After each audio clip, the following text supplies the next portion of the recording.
Alhamdulillahi Rabbil Alameen. Wa sallallahu wa sallam ala nabiyyina Muhammad wa ala alihi wa sahbihi wa sallam. Amma ba'd. It's a great ni'mah, it's a great blessing from Allah subhanahu wa ta'ala to have guidance to Islam. Walhamdulillahi Rabbil Alameen. Even with all the difficulties that we find, and all the tribulations that we find ourselves as a community facing, so many people claim that Muslims are terrorists, so many people advocate their causes against Islam, against Islamic values, and we face so many difficulties as individuals and as a community. But we always have Allah subhanahu wa ta'ala.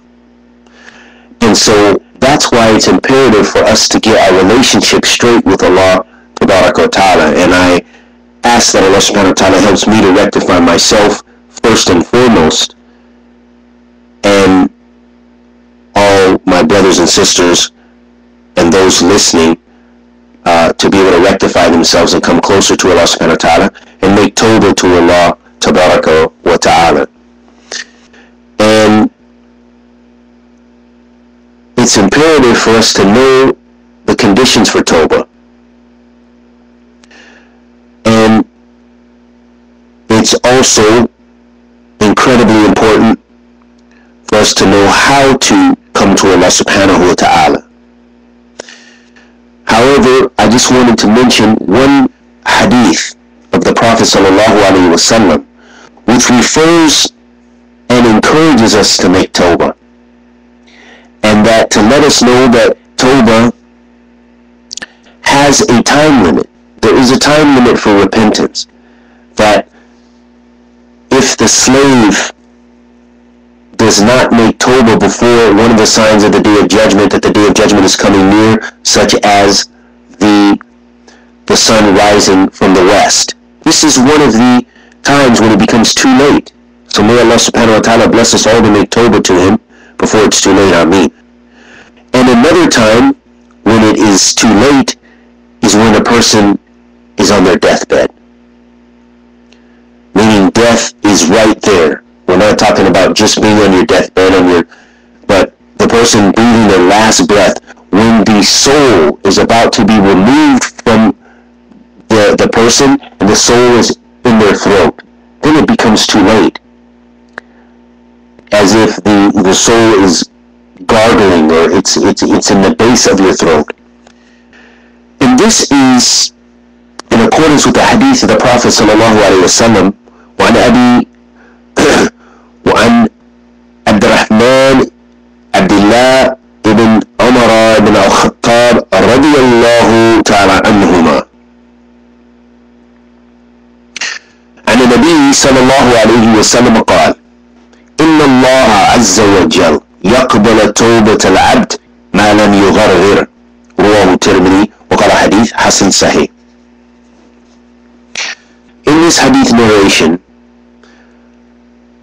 Umar ibn al-Khattab radiyallahu anhu, may Allah subhanahu wa ta'ala have mercy and have be pleased with Umar ibn al-Khattab radiyallahu anhu and all the Sahaba radiyallahu anhum ajma'een, walau kariha al-kafirun, even if those people who disbelieve dislike that, and even if those people like the Shia who curse the companions of the Prophet sallallahu alaihi wasallam. We're not talking about those Shia who do not curse the Prophet sallallahu alaihi wasallam, but we're talking about those individuals, any individual who curses the companions of the Prophet sallallahu alaihi wasallam, then may Allah subhanahu wa ta'ala guide them or dispose of them as He subhanahu wa ta'ala pleases. And so in this hadith of Abdullah ibn Umar radiyallahu anhuma, this is the son of Umar ibn al-Khattab radiyallahu anhu, and the Nabi sallallahu alayhi wasallam, that the Prophet, he noted that the Prophet sallallahu alayhi wasallam said, verily Allah the Almighty accepts the repentance of His slave as long as he is not, death is not at the base of his throat, meaning he's on the verge of death and he is gargling in essence from death being at the base of his throat. So before death is about to touch an individual, if a person makes repentance to Allah subhanahu wa ta'ala before this time, then bi'idhnillah ta'ala, if it's sincere, they'll have it accepted from Allah subhanahu wa ta'ala. And repentance doesn't just mean going through the motions. Of course it means that the individual is sincere to Allah subhanahu wa ta'ala. What we gain from this hadith of the Prophet sallallahu alaihi wasallam is that from amongst the conditions of repentance is that the person that is that the person who makes tawbah, who makes repentance to Allah subhanahu wa ta'ala, will have their repentance accepted as long as death is not, they're not on the verge of death, where there is no possibility, bi'idhnillah ta'ala, for them to have life after that moment, that they are assuredly, death is there, they're on their last breath, in essence. And Allah subhanahu wa ta'ala, the Almighty, says, وَلَيْسَتْ التَّوْبَةُ لِلَّذِينَ يَعْمَلُونَ السَّيِّئَاتِ حَتَّى إِذَا حَضَرَ أَحَدَهُمُ الْمَوْتُ قَالَ إِنِّي تُبْتُ الْآنَ Subhanallah wa bihamdihi. Listen to this ayat, this verse of Allah subhanahu wa ta'ala in the Quran. Allah the Almighty says,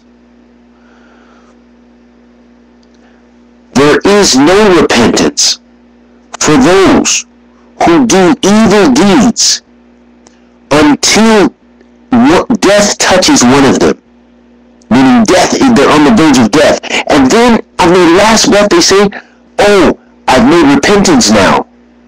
Allah subhanahu wa ta'ala makes nafi of their repentance, that their repentance will not be accepted by Allah subhanahu wa ta'ala.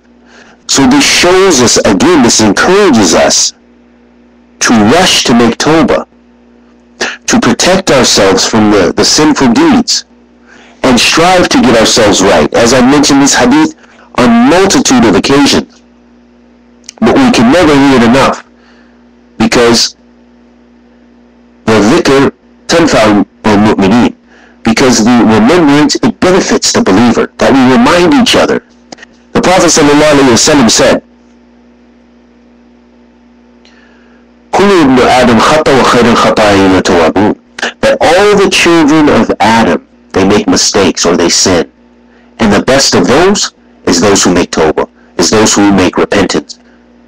And so this is our benefit, that we should strive to not be of those people who delay their tawbah, delay their repentance to Allah subhanahu wa ta'ala, but rather we should strive our best to rectify our lives and rectify our situations. And I ask Allah the Almighty to bless us all with ikhlas, with thabat ala sunnah, to bless us all with sincerity and firmness upon the sunnah of the Prophet ﷺ. And that means leaving the sins. That means having the good manners and moral characteristics.